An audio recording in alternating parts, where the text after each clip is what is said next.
በቅርቡ ከአሰብ ተፈናቅለው በአዲስ አበባ ጃን ሜዳ መጠለያ ተሰርቶላቸው የሚኖሩ 22600 ዜጎች ይገኙበታል። እንግዲህ አሰብ ሰው አልባ ነው። በጣም የሚገርም ነው። እቺ አሰብ አንዷ ታክሲ ናት።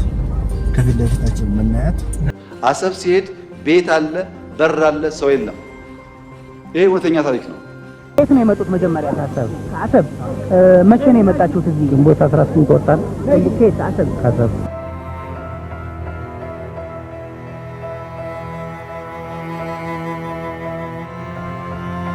ቀይ ባህር ዳርቻ ላይ የተመሰረተችው አሰብ ከተማ ከ1983 ዓመተ ምህረት በፊት ደማቅ የንግድና የወደብ ከተማ ነበረች።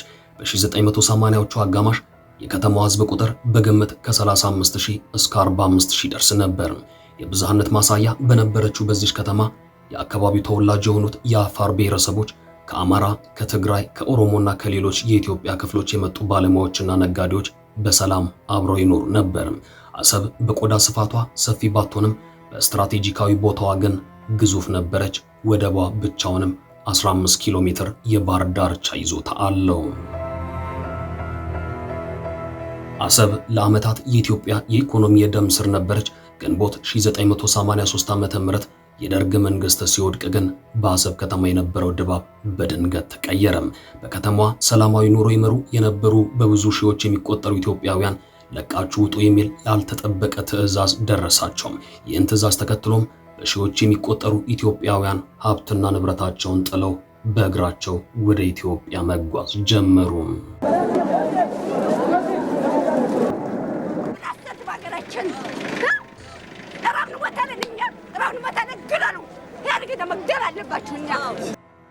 ጉዞ ከአሰብ ወደ ደሴና ሰርዶ በሞቃታማው የአፋር በረሃ በመቶዎች የሚቆጠሩ በውሃ ጥምና በድካም መንገድ ላይ ቀሩም። ቤተሰብ ተበታተነ። በአሰብ ወደብ ግንባታና በነዳጅ ማጣሪያው ላይም ለዓመታት የደከሙ ምሁራንና ሰራተኞች በአንድ ጀንበር ስደተኛም ተባሉ።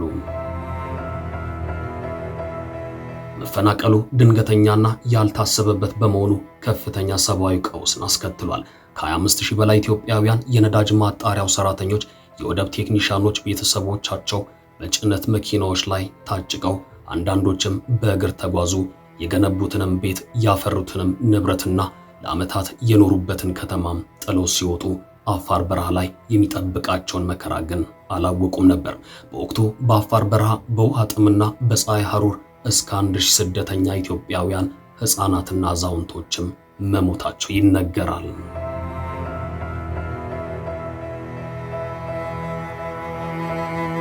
ተፈናቃዮቹ የአፋርን በረሃ በእሳትና በንጥቂያ አልፈው የኢትዮጵያን ድንበር ሲረግጡ ደረስን ብለው ነበር። ነገር ግን ገና ስልጣን የያዘው የኢህአዴግ መንግስት አቀባበል ከበረሃው ሐሩር የባሰ አንገት የሚያስደፋ ሆነባቸው። መንግስት ተፈናቃዮችን እንደ ዜጋ ሳይሆን እንደ ተሸናፊው የደርግ ስርዓት ቅሪቶች አድርጎም ተመለከታቸው። እኛ ሰራተኞች እንጂ ፖለቲከኞች አይደለንም ብለው መንግስት እንዲያቋቁማቸው ቢጠይቁም ሰሚ አላገኙም። በአገራቸው ሁለተኛ ስደተኛም ሆኑም። እነዚህ በሺህ የሚቆጠሩ የአሰብ ተፈናቃይ ኢትዮጵያውያን ተቀባይ ሲያጡ ጃን ሜዳ ላይ ወደቁ። ያፈሩትን ሀብትና ንብረት በመተው የነሱንና የመላ ቤተሰቦቻቸውን ሕይወት ለማትረፍ በተለያዩ አካባቢዎች የሰፈሩ መሆናቸው ይታወቃል። ከነዚህም መካከል በቅርቡ ከአሰብ ተፈናቅለው በአዲስ አበባ ጃን ሜዳ መጠለያ ተሰርቶላቸው የሚኖሩ 22600 ዜጎች ይገኙበታል። ከየት ነው የመጡት? መጀመሪያ ከአሰብ መቼ ነው የመጣችሁት? እዚህ ግንቦት 18 ወጣን። ከየት? ከአሰብ ጃን ሜዳ የአዲስ አበባው ታላቅ አደባባይ በአንድ ጀንበር የአሳር ምድር ሆነም። በሺዎች የሚቆጠሩ የአሰብ ተፈናቃዮች ያለ መጠለያ፣ ያለ ምግብና ያለ ሕክምና ለወራት በሜዳ ላይም ተበተኑም። ዝናብና ብርዱ፣ ረሃብና በሽታው ተፈራረቀባቸው። መንግስት ድጋፍ ከማድረግ ይልቅ ተፈናቃዮቹ እንዲበተኑና ወደ መጡበትም ክፍለ ሀገር እንዲሄዱም ጫና ያደርግም ነበር።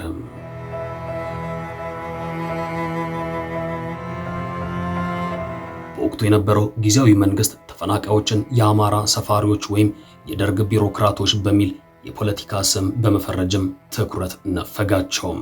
ቤተሰብ የተለያየባቸው፣ ንብረታቸው የተዘረፈባቸው እነዚህ ወገኖች በአዲስ አበባ ጎዳናዎች ላይም ሲለምኑ መታየታቸው የዚያ ትውልድ መጥፎ ትውስታ ነበር።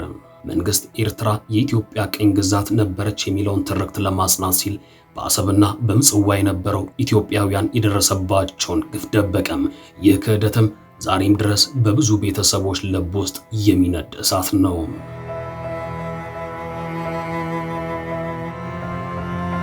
ተፈናቃዮቹ በጃን ሜዳ ለ6 ወራትና ከዚያ በላይ በከፋ ሁኔታም ቆይተዋል። የመንግስት አቀባበል መጥፎ ቢሆንም የአዲስ አበባ ህዝብ ግን ምግብና ልብስ በማዋጣት ለተፈናቃዮቹ ደርሶላቸዋል።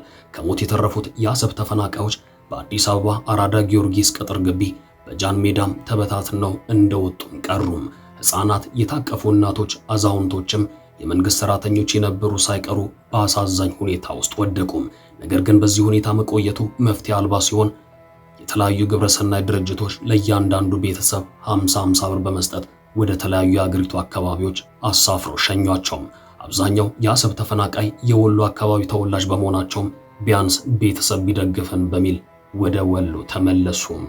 ከ7 ዓመት ዕድሜ በላይ ላሉ ለነኚህ ተፈናቃዮች ለእያንዳንዱ ሰው 50 ብር የተሰጠ ሲሆን እስከ ደሴ ድረስም የምግብ እርዳታ ተሰጥቷል። በተጨማሪም ከአዲስ አበባ ደሴ ሰዎችን ለሚያመላልሱ አውቶቡሶች ደግሞ 225,000 ብር ወጪ መደረጉ ታውቋል። ወዴት ሊሄዱ ነው የተዘጋጁት? አሁን ልጆቹን ለመሸኘት ነው። የገና መስሪያ ቤቱ ዝነ መስሪያ ቤቱ አላቀም ብሎ ከልክሎን መስሪያ ቤቱ ይኸው ገና በክርክር ላይ ነን ያለነው። አሁን ልጆችን ለመስደድ ወደ ደሴ ብቻ ነው የምፈልገው። ወደ ደሴ። አዎ።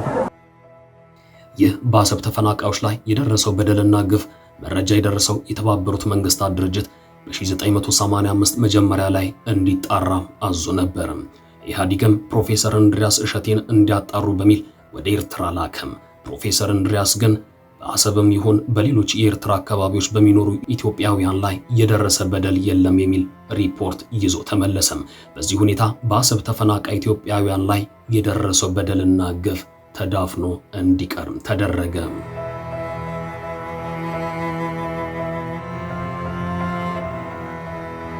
አሰብ በታሪክ መድረክ ጎልታ መውጣት የጀመረችው በ19ኛው ክፍለ ዘመን አጋማሽ ላይ ነው። በ1862 ዓ.ም የጣሊያን የንግድ ኩባንያ አካባቢውን ከሀገር በቀል ሱልጣኖች በገንዘብ ሲገዛም ዓላማው ለአውሮፓውያን ወደ ምስራቅ መሸጋገሪያ በር መክፈት ነበርም። ከሁለተኛው የዓለም ጦርነት በኋላ ግን አሰብና ኢትዮጵያ ዳግም ተገናኙ። በ1950 ዓ.ም ማለትም የዛሬ 67 ዓመት አሰብ በስም ወደብ ይባል እንጂ እውነተኛ የወደብ ይዞታ አልነበረውም። ከተማውም በቂ መጠጥ ውሃና የመብራት አገልግሎት አልነበሩትም። ቀዳማዊ አፄ ኃይለ ሥላሴ አሰብ ተገንብቶ ዓለም አቀፍ የወደብ አገልግሎት እንዲሰጥ በዘመናዊ መልክ እንዲገነባ ማዘዙም። የወደቡ ዋና አስተዳደር በመከላከያ ሚኒስቴር ስር ገብቶ የወቅቱ የመከላከያ ሚኒስትር የነበሩት አርበኛው ራስ አበበ የመሐንዲሶችን እቅድ ማጸደቁት።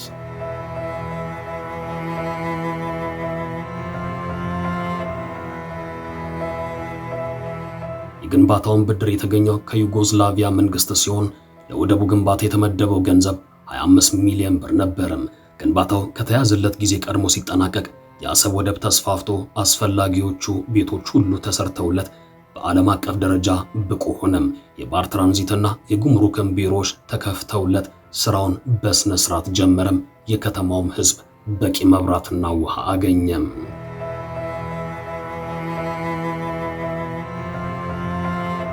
በ1970ዎቹና 80ዎቹ አሰብ የኢትዮጵያ የኢኮኖሚ ጀርባ አጥንት ነበረች።